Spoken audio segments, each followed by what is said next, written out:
Top quality और consistent performance के लिए सिर्फ सिल्वर पंप्स। टॉप क्वालिटी और कंसिस्टेंट परफॉर्मेंस के लिए सिर्फ सिल्वर पंप्स, नाम याद रखना। उपस्थित सर्व पत्रकार, टेल्को कंपनीचे सर्व पदाधिकारी, लेबर कमिशनरचे उपस्थित असलेले सर्व अधिकारी, पोलीस खात्याचे उपस्थित असलेले सर्व अधिकारी, आज या ठिकाणी आपल्या सर्वांना एका गोष्टीसाठी आमंत्रित केलेले दिनांक 24 मार्च 2025 रोजी पिंपरी चिंचवड या ठिकाणी टेल्को फाउंड्री म्हणून ही कंपनी गेल्या अनेक वर्षापासून त्या ठिकाणी कंपनीच्या मार्फत काम चालू आहे। 24 मार्च 2025 ला कंपनीमध्ये एक अपघात झाला। त्या अपघातामध्ये पुष्पेंद्र कुमार म्हणून या युवकाचा कंपनीच्या आवारामध्येच जागीच मृत्यू झाला होता। या घटनेची दखल घेऊन पिंपरी चिंचवड परिसरामधील तेथील कामगार नेते यशवंत भोसले यांनी आमच्या दालनामध्ये सुनावणीसाठी एक हेअरिंग घेतली होती। त्या हेअरिंगच्या वेळी आता ज्यांचा नामोल्लेख केला ते सर्व पदाधिकारी या ठिकाणी उपस्थित होते। खरं बघितलं तर ज्यांचा निधन झालेले त्यांचं वय 26 वर्ष होतं आणि त्याच्या पाठीमागं साधारणतः एक पत्नी आणि 6 महिन्याचं बाळ असताना हेअरिंगला तेही उपस्थित होते। खरं बघितलं तर पिंपरी चिंचवड परिसरामध्ये टेल्को कंपनीच्या माध्यमातून खऱ्या अर्थाने अनेक कामगार आणि अनेकांना रोजगार उपलब्ध करून दिला जातो। वास्तविक बघितलं तर पिंपरी चिंचवडच्या शहरामध्ये टेल्को कंपनीचं योगदान अतिशय चांगलं आहे।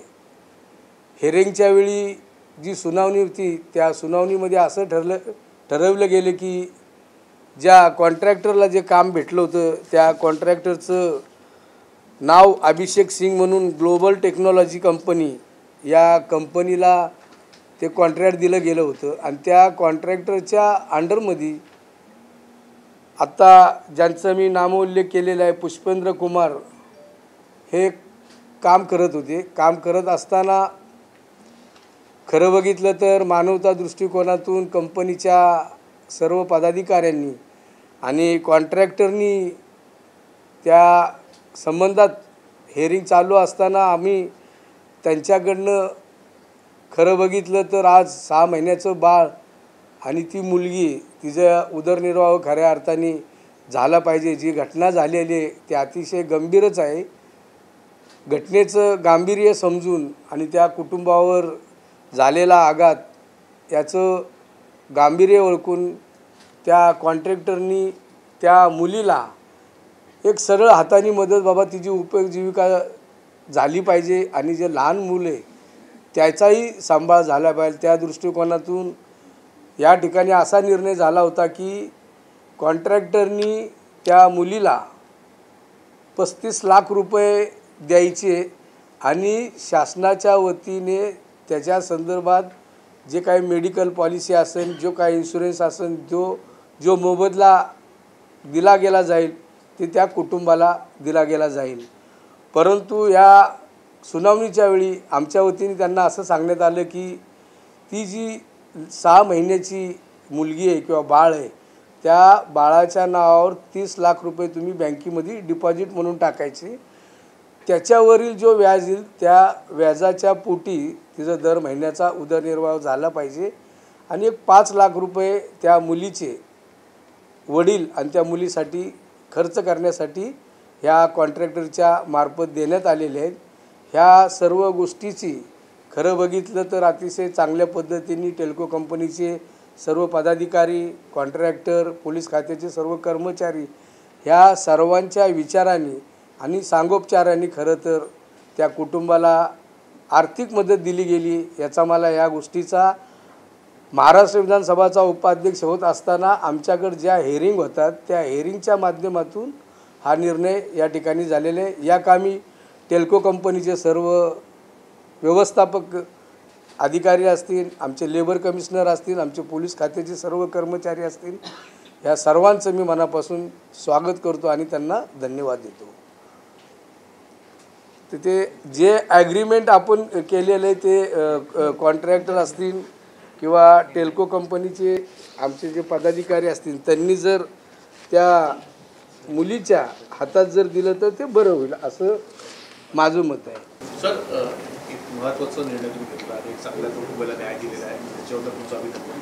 परंतु अशा अनेक घटना होतात कंपनीमध्ये, कारखान्यांमध्ये, अशा अनेक अपघात होतात ज्याच्यामुळे अनेकांना अपंगत्व होतं कायमचं, अनेकांचा जीव जातो। तर अशा घटनांवरती नजर ठेवणार का आणि अशा घटनांवरती त्या बाबतीत पुढेचं पाऊल का असणार? खरं बघितलं तर आपण उपाध्यक्ष झाल्यानंतर दर आठवड्यातनं महाराष्ट्रातनं संपूर्ण ज्या ठिकाणी अशा पद्धतीने अन्याय होतो, आता तुम्हाला जर उदाहरण सांगायचं जर झालं तर की बाबा एक तुळजापूर देवस्थान होतं, तुळजापूर देवस्थानमध्ये पण एक 35 कामगारांना त्यांनी अचानक काढून, ते कॉन्ट्रॅक्टर खरं बघितलं तर 20-22 वर्ष त्यांनी काम केलेलं असतं। अशा प्रकारच्या अनेक तक्रारी येत असतात। त्या तक्रारीचं खरं तर आपण संबंधित खात्याचे वरिष्ठ पदाधिकारी असतील, आपल्या शासनाचे जे अधिकारी असतील त्या अधिकाऱ्यांच्या समवेत जे तक्रार देणारे असतात त्यांना समोरासमोर बसून आपण त्या तक्रार निवारण करण्याचं आपण खऱ्या अर्थाने काम करत असतो। आज नाही म्हटलं तरी उपाध्यक्षपदी माझी निवड होऊन जवळजवळ 3-3.5 महिने झाले असतील। तर जवळजवळ आम्ही 70 ते 80 सुनावण्या ह्या ठिकाणी घेतलेल्या आहेत। आणि आता जसं तुम्ही म्हणल्याप्रमाणे की खरं बघितलं तर वास्तविक बघितलं तर ती जी मुलगी आता तुम्ही बघताय ती परराज्यातली, तिचं इथं कोणच नाही। आणि असे खूप लोक असतात की ज्यांना आपण मदत केल्याने खरं बघितलं तर चांगला निर्णय झाला। आज त्या मुलीच्या समजा 6 महिन्याचं बाळ आहे, त्या 6 महिन्याच्या बाळाचा उदरनिर्वाह होणार। अशाच पद्धतीने महाराष्ट्रामध्ये ज्या ठिकाणी आम्ही कुठेही जे बाबा एखाद्याची तक्रार असते, एखाद्यावर अन्याय होत असतो, एखाद्या कंपनीमध्ये कामगारावरती अन्याय केला जातो किंवा कामगाराच्या वतीने मालकावर पण कधी कधी अन्याय होत असतो, तर अशा पद्धतीच्या हिअरिंग होतात आणि त्या सर्व सोडवण्याचा आपण मनापासून प्रयत्न करत असतो। साधारणतः आता माझ्या इथं तुम्हाला सांगायची एक आनंदाची गोष्ट सांगतो तुम्हाला की पिंपरी चिंचवड परिसरामध्ये लोकमान्य हॉस्पिटल आहे, मला वाटतं आपल्या सर्वांनाही माहिती आहे। लोकमान्य हॉस्पिटलमध्ये 12 ते 14 महिने झालेले त्या कामगार लोकाला कामावरनं अचानक काढलं की अचानक काढल्यानंतर ठीक आहे बाबा, ती लोकमान्य हॉस्पिटल त्यांना लोक ट्रस्टला देण्याचा प्रयत्न करतात, पण त्याची हिअरिंग आम्ही लावली होती। त्या हिअरिंगमध्ये असा निर्णय झाला की जे पहिले 300 ते 400 कामगार कामावरनं काढले होते ते पहिले तुम्ही कामावर घ्या।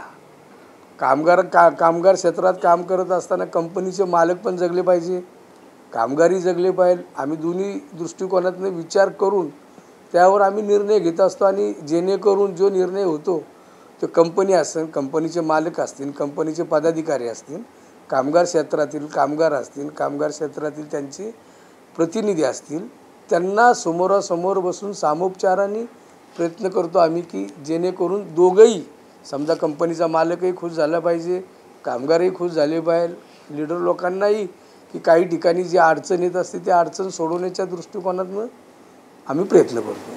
सर, कामगार शिक्षित असतात किंवा कमी शिकलेले असतात, एखाद्या वेळी अशी घटना झाली समजा कामावरनं काढला किंवा अन्य अत्याचार झाला, त्यांना सुचत नाही की कुठं संपर्क करायचा, तर काही असं कंट्रोल नंबर किंवा असं काही एक व्यवस्था असेल की जिथं त्यांनी तक्रार करावी की अप्रोच करावं? नाही, तसं बघितलं तर खरं बघितलं तर कामगारांच्यासाठी कामगार प्रतिनिधी म्हणून काम करत असतात आणि कामगारांसाठी महाराष्ट्र शासनाच्या वतीने पण नियम आहेत, त्या नियमाच्या अनुषंगानेच आमच्याकडे बी तक्रार केली जाते आणि त्या नियमाच्या अनुषंगानेच तो प्रश्न सोडवण्याचा आमचा मनापासून प्रयत्न असतो।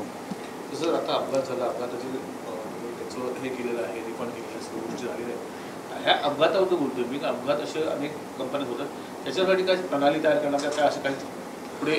नाही, आता आमच्याकडनं तर खरं तर महाराष्ट्रातील सर्व क्षेत्रातील किंवा कुठल्याही प्रसंगाला जेवढे सरकारी कर्मचारी असतील किंवा आमचे कामगार अधिकारी असतील तेही प्रयत्न करत असतात. आणि त्याला अशी की तुम्ही म्हणता ना ऑनलाईन किंवा कॉन्टॅक्ट तशी नेमवली तसं नाही. कामगार प्रतिनिधी तक्रार करतच असतात ना. त्यांच्या तक्रारी आज जसं कामगार क्षेत्रामध्ये बऱ्याच युनियन आहेत, म्हणजे भारतीय कामगार सेना असेल अशा भरपूर युनियन आहेत ना, किंवा कधी कधी इंटकच्या युनियन असतात. त्या सर्व युनियनच्या प्रतिनिधीच्या मार्फत त्या तक्रारी केल्या जातात.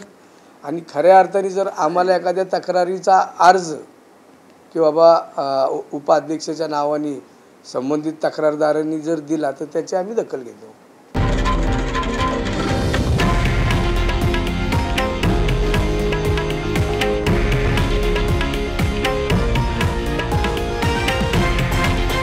हे आहे देशातील नंबर 1 न्यूज नेटवर्क आणि आपण पाहत आहात TV9 मराठी, एकमेव.